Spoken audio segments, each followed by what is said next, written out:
सत्संग की और गंगा मैया की तुलना की गई है।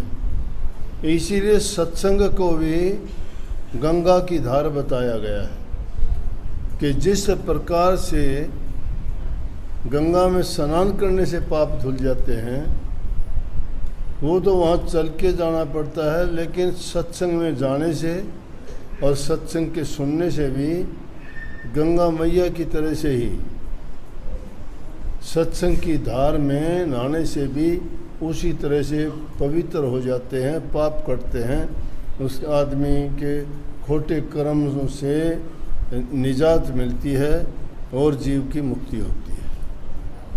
इसलिए कही सत्संग गंगा की धार, सत्संग गंगा की ये धारा है। और संतों का सत्संग उत्तम इसलिए माना गया कि संत चरण गंगा की धारा जहाँ टिके हो निस्तारा, कि संत भी उस गंगा मैया की तरह से पवित्र हैं। जहाँ भी उनके चरण पड़ते हैं, उनकी वाणी का प्रचार होता है, जहाँ भी उनके दर्शन दीदार होता है, जहाँ उनका आशीर्वाद मिलता है, जहाँ पर वो जिस वातावरण में रहते हैं उसके आभा मंडल जो होता है, उसमें पहुँचने मात्र से ही आस्थावान लोगों के सारे काम पूरे होते हैं। एक बार महादेव जी और पार्वती जी आकाश मार्ग से जा रहे थे, तो हमने भी कल जो अपने सत्संगियों की भीड़ देखी, मैं हैरान था। इतनी के हरिद्वार में और लोग तो मेरे से 5% भी नहीं होंगे, 95% सारी की सारी जितनी भी अपने जो हर की पैड़ी हैं, इस तरफ की दूसरी तरफ के सारे घाट भर रोक दिए, सब में भरे हुए थे। तिल भी डाल दे तो भी नीचे नहीं गिरे, इतनी भीड़। पूरी हरिद्वार सत्संगियों से भरी पड़ी, पूरा रास्ता, दूसरा आदमी नहीं था। तो ख्याल आया वहाँ वो बात भी है कि एक बार महादेव जी और पार्वती जी जा रहे थे, तो ऐसी बातें हम लोगों को शिक्षा देने के लिए, भटके हुओं को रास्ता दिखाने के लिए, मन का यकीन दृढ़ करने के लिए है। पार्वती जी कहने लगी महादेव जी से ही कि देखो कितने लोग आए हैं, कितने इनके मन शुद्ध हैं, पवित्र हैं, कैसी इनकी भावना है। इन सब लोगों के जो सबके पाप धुल जाएंगे और सबका कल्याण हो जाएगा। महादेव जी हंसने लगे, बोले नहीं, सबका नहीं। बोला सब ऐसे नहीं है। नीला आप तो हर बात में ऐसे ही कह देते हो, जो मैं पूछती हूँ कहती हूँ, आप उसके उल्ट बोलते हो। बोला कि दिखा दूँ आपको? बोले हाँ।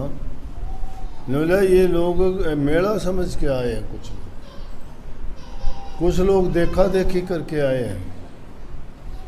आस्थावान लोग तो बहुत कम है, जिनकी आस्था होती है वो तो उनको नहाने की भी जरूरत नहीं, वहाँ पहुँचने मात्र से ही उनका कल्याण और उद्धार हो जाता है। क्योंकि उद्धार और कल्याण इंसान के विचारों से होता है, और जिस इंसान के विचार ही नहीं हैं, गिरे हुए विचार हैं, वो चाहे गंगा जी ना हो, चाहे वो इलाहाबाद ना हो, चाहे वो गंगा सागर ना हो, क्या फ़र्क पड़ता है? चाहे वो सत्संग में रहो और चाहे वो अठसंग में रहो, तो उसके लिए कोई फ़र्क नहीं है। जिसके मन की वृत्ति नहीं बदली, जिसने अपनी गंदी आदतें नहीं त्यागी छोड़ी, जिसका जीवन का रास्ता नहीं बदला, और जो संसारी रास्ते में ही पड़ के वो अपने कर्म भोगी हैं, भोगेंगे। बस टाइम पूरा करना है, पशुओं की तरह अपना टाइम बिता के चले जाएंगे, लेकिन पल्ले क्या होगा उसका?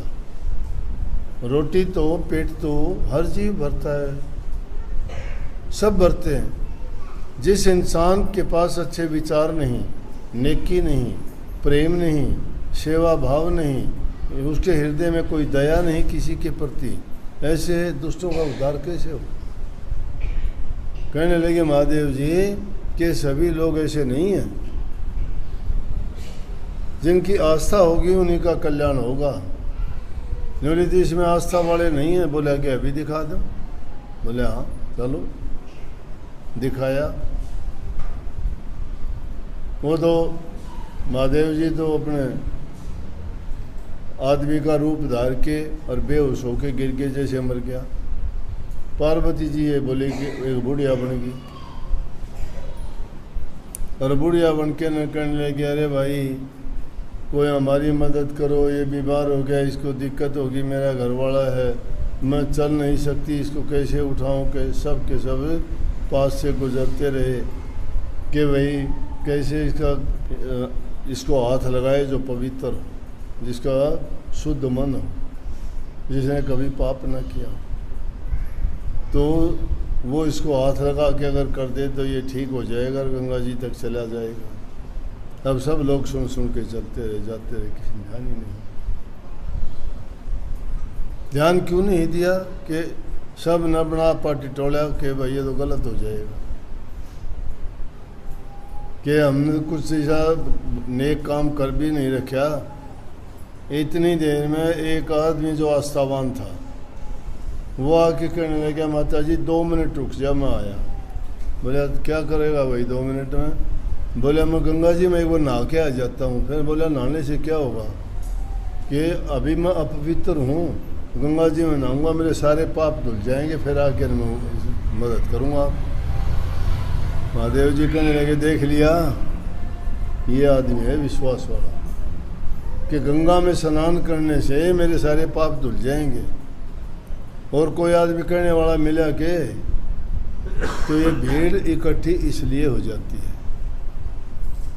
सत्संगों में भी देख के बहुत कहते हैं कि बहुत संगत आई, बहुत लोग आए, बड़े सत्संगी आए।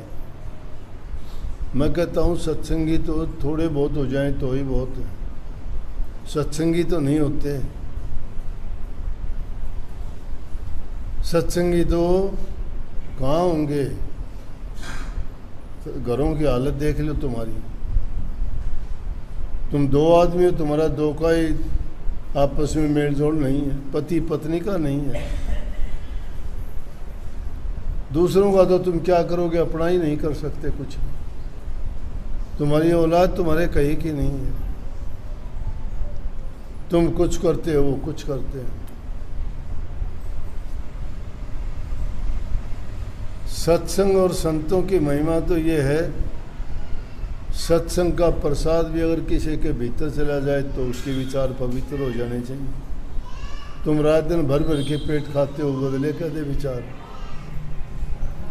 वचन सुनने से मन की शुद्धता पवित्रता हो जाती है, हुई कोई पवित्रता। आशीर्वाद लेने से पाप धुल जाते हैं, धुले तुम्हारे पाप। दर्शन करने से कर्म कट जाते हैं, कटे किसी के कर्म। ये बात कहने की सिद्धांत की बात रहेगी, मानने की नहीं रही ना। अगर इन बातों को मान लेते तो सारी बात सत्य थी, ये झूठ नहीं है। जिनके कटे उनसे पूछ के देखो, उनको दूसरी चीज नहीं भाई कोई भी। अपना जीवन दाव पर लगा दिया, संसारी ख्वाहिश लेके आते हो तुम, मेरा ये काम हो जाए, मेरा वो हो जाए, मेरा वो हो जाए। ये लेके नहीं आते कि मेरा कल्याण और उद्धार हो जाए। जो अपने कल्याण और उद्धार के लिए आएगा उसके सारे काम अपने आप पूरे हो जाएंगे।